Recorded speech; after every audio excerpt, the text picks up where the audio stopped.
فلا أقسم بما تبصرون এক সারমর্ম।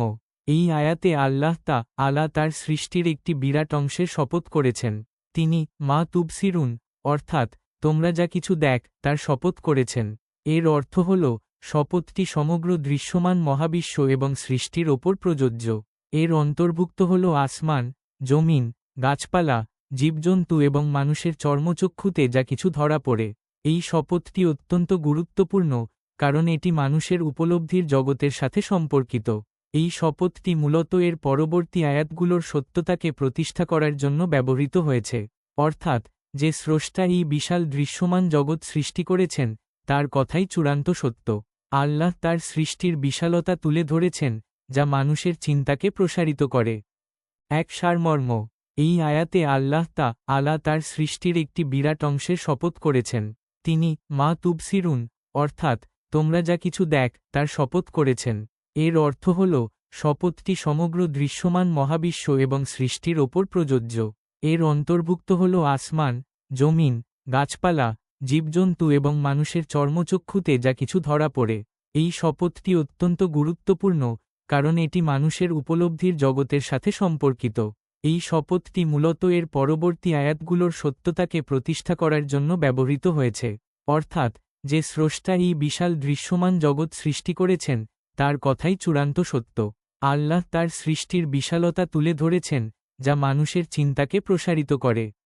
২ সারাংশ। আল্লাহ এই আয়াতের মাধ্যমে তার সর্বময় ক্ষমতা ও কর্তৃত্বের প্রমাণ দিচ্ছেন। দৃশ্যমান জগতের শপথ করে তিনি ইঙ্গিত দিচ্ছেন যে মানুষের পরিচিত সত্যগুলিই যথেষ্ট প্রমাণ। শপথটি কুরআনের বার্তা নিয়ে সন্দেহকারীদেরকে তাদের চতুর্পাশের বাস্তবতার দিকে মনোযোগ দিতে বলে। ফলা উকসিমু বাক্যাংশটি আরবি ভাষায় শপথের দৃঢ়তা প্রকাশের একটি জোরদার পদ্ধতি। অর্থাৎ এই শপথটি এতই গুরুত্বপূর্ণ যে এটি দ্বিগুণ গুরুত্ব সহকারে ঘোষণা করা হচ্ছে। এটি প্রমাণ করে কুরআন যা নিয়ে কথা বলছে পরকাল, নবী মুহাম্মদ সহের সত্যতা তা এই শপথের মতোই বাস্তব। এই শপথের মাধ্যমে মানুষের অনুসন্ধানী মনকে বিশ্ব প্রকৃতি নিয়ে চিন্তা করতে উদ্বুদ্ধ করা হয়েছে। সৃষ্টিকর্তার শপথের অর্থ হল তার বাণীও তার সৃষ্টির মতোই সত্য এবং নির্ভুল। ভিডিও চলাকালীন উপরে ছোট্ট আইকনে ক্লিক করুন বিস্তারিত জানতে। ৩ তাৎপর্য। এই শপথের তাৎপর্য হল মানুষের চারপাশে যা কিছু দেখা যায় তার সবই আল্লাহর নিদর্শন।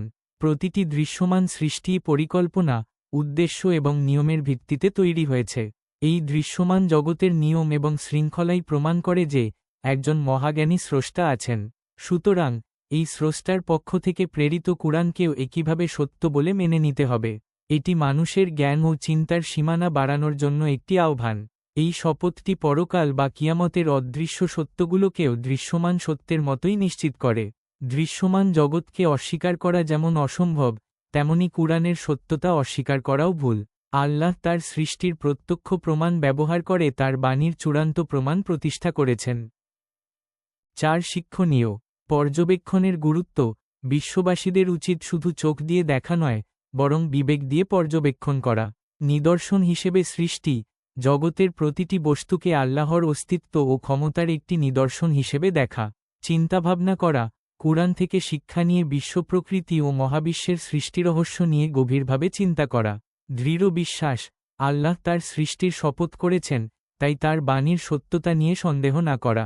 সত্যের উপলব্ধি, আমাদের চারপাশে যা কিছু দৃশ্যমান তা সবই আল্লাহর জ্ঞান ও প্রজ্ঞার ফল যা মেনে নেওয়া। কুরআনের কর্তৃত্ব, যখন সৃষ্টিকর্তা নিজেই শপথ করছেন তখন তার কিতাবের কর্তৃত্বকে প্রশ্নহীনভাবে গ্রহণ করা। সৃষ্টির বিশালতা, মানুষ তার জীবনে যা কিছু দেখছে তার পেছনে যে বিশাল এক স্রষ্টা আছেন সেই জ্ঞান অর্জন করা। দায়বদ্ধতা, দৃশ্যমান জগতের শৃঙ্খলা দেখে জীবনের প্রতি দায়িত্বশীল ও সুশৃঙ্খল হওয়া। জনাব ও জনাবা, আশা করি আয়াতের কন্টেন্টগুলো মনোযোগ দিয়ে শুনেছেন। হয়তো আপনার মনে কিছু প্রশ্ন জাগতে পারে, এই আয়াতের বিষয়বস্তু কতটা সঠিক, কতটা গভীর। যদি মনে দ্বিধা বা সংশয় থাকে তাহলে অবশ্যই একজন আলিমের স্মরণাপন্ন হন, যিনি কুরআন সম্পর্কে সুস্পষ্ট জ্ঞান রাখেন। তার সঙ্গে আলাপ করে বিষয়টি ভালোভাবে বুঝে নিন এবং আমাকে জানাতে ভুলবেন না আমার কন্টেন্টগুলো সত্য কিনা, কিংবা আপনার কোনো প্রশ্ন থাকলে তা জানাতে পারেন। দীর্ঘক্ষণ অপেক্ষা করে এই ভিডিওটি দেখার জন্য আপনাকে আন্তরিক ধন্যবাদ। আবার দেখা হবে ইনশাআল্লাহ। ইউটিউবে চোখ রাখুন কি কুরআন থেকে ইসলাম অনুসন্ধানকে চ্যানেলে।